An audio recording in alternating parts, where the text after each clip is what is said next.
आज हम लाइसोसोम्स के बारे में स्टडी करने जा रहे हैं। लाइसोसोम्स जिन्हें आत्मघाती थैलियां भी कहा जाता है। अब प्रश्न उठता है कि लाइसोसोम्स क्या है। तो लाइसोसोम्स या आत्मघाती थैलियां ये कोशिकाओं में छोटी छोटी पुट्टिकाओं के रूप में पाई जाती हैं और इनका जो औसत आकार है ये 0.05 माइक्रोमीटर होता है और ये कोशिका में बिखरी हुई पाई जाती है। अब जो ये लाइसोसोम्स है इनका निर्माण कहाँ से होता है, प्रश्न ये उठता है। तो इनका जो निर्माण है वो गोल्जी काय से या गोल्जी बॉडीज से होता है। ये गोल्जी बॉडीज में आपने देखा होगा कि जो उनकी आउटर स्ट्रक्चर है वहां पे छोटी छोटी वेसिकल्स होती हैं। अब जब ये वेसिकल्स परिपक्व हो जाती हैं तो ये वेसिकल्स अलग हो जाती हैं और लाइसोसोम्स का रूप धारण कर लेती हैं, जिनके अंदर विघटनकारी एंजाइम्स पाए जाते हैं।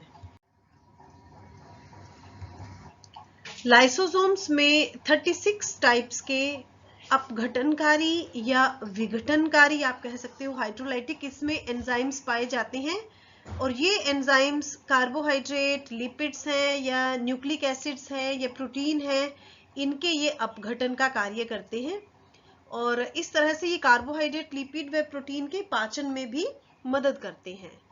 अब ये जितने भी एंजाइम्स हैं ये फास्फोलिपिड से बनी हुई एक पतली सी झिल्ली के द्वारा ढके हुए होते हैं और जब भी किसी कोशिका या संरचना जिसका अपघटन किया जाना है, चाहे वो कोई पुराना माइटोकॉन्ड्रिया है या फिर कोई और कोशिका अवयव है या कोई और पुरानी कोशिका है, जब उसके संपर्क में आते हैं तो जो ये फास्फोलिपिड से बनी हुई झिल्ली है ये डिसॉल्व हो जाती है और ये लाइसोसोम्स में से जो ये एंजाइम्स हैं ये बाहर आते हैं और ये फेगोसाइटिक मूवमेंट के द्वारा उस संरचना को खत्म कर देते हैं।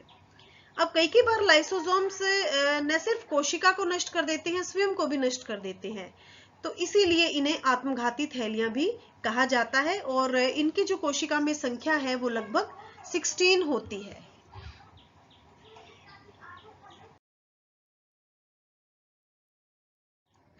अब यहाँ पे एक टर्म है सेल नेक्रोसिस। तो जो बीए होम साइंस की गर्ल्स हैं उनके लिए तो अगर आप ज्ञान प्राप्ति के लिए सीखना चाहती हैं तो आप इसके बारे में भी सीख सकती हैं, अदरवाइज आपके लिए कोई ज्यादा जरूरी नहीं है। बाकी जिनको डेप्थ में स्टडी करनी है उनके लिए मैं बताना चाहूंगी कि जो ये लाइसोसोम्स में जो एंजाइम्स होते हैं इनकी जो ये फेगोसाइटिक मूवमेंट होती है जिसके द्वारा या जो भक्षण करने की इनकी जो क्षमता होती है जिसके द्वारा ये किसी पुरानी या कोशिका को या किसी क्षतिग्रस्त कोशिका का ये अपघटन करते हैं, तो उस फेगोसाइटिक मूवमेंट को या उसके फेगोसाइटिक मूवमेंट के द्वारा उसके भक्षण को हम सेल नेक्रोसिस कहते हैं। अब हम डिस्कस करेंगे लाइसोसोम्स, इनके क्या कार्य हैं। तो पहला है पोषक तत्वों का पाचन करना। तो पोषक तत्वों में आप कह सकते हैं चाहे वो कार्बोहाइड्रेट है, चाहे वो फैट्स हैं, चाहे वो प्रोटीन है, तो उनको छोटे छोटे तत्वों में विखंडित करने का कार्य लाइसोसोम्स में पाए जाने वाले हाइड्रोलाइटिक एंजाइम्स संपादित करते हैं। तो इस प्रकार ये पोषक तत्वों का पाचन करते हैं।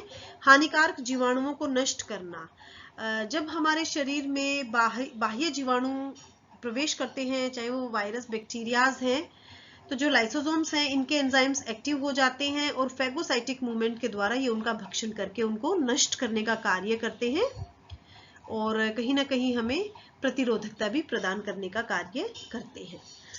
थर्ड इनका जो कार्य है शरीर की साफ सफाई करना। तो जैसे कि हमने पहले डिस्कस किया है कि जो क्षतिग्रस्त या पुरानी कोशिकाएं होती हैं ये फेगोसाइटिक मूवमेंट के द्वारा उनके भक्षण का कार्य करते हैं और इस प्रकार से उन्हें नष्ट करने का या रिमूव करने का या साफ सफाई का कार्य करते हैं। पुनः निर्मित केंद्र के रूप में कार्य करना।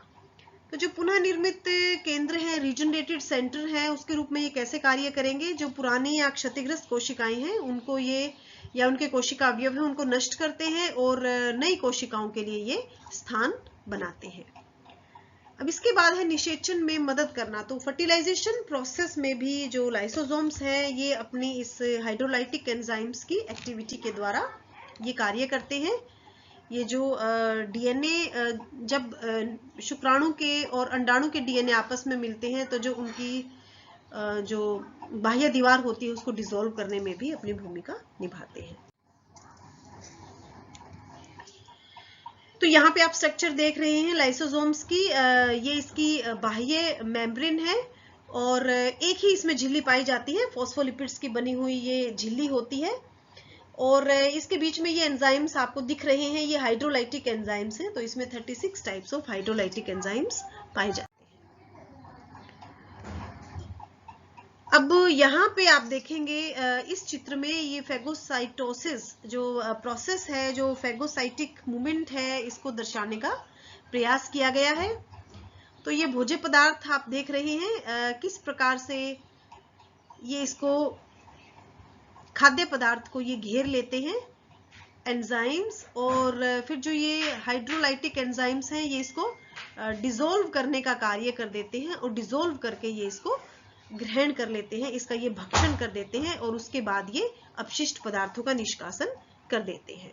तो ये नेट पे से ये डायग्राम लिया गया है जिसमें हमने ये फेगोसाइटोसिस प्रोसेस आपको दिखाई है। तो इसी के साथ ही जो लाइसोसोम्स वाला हमारा विषय है ये हमारा कंप्लीट हुआ। और अगर कोई सजेशन है आप लोगों की तरफ से तो वो सदैव आमंत्रित है। धन्यवाद।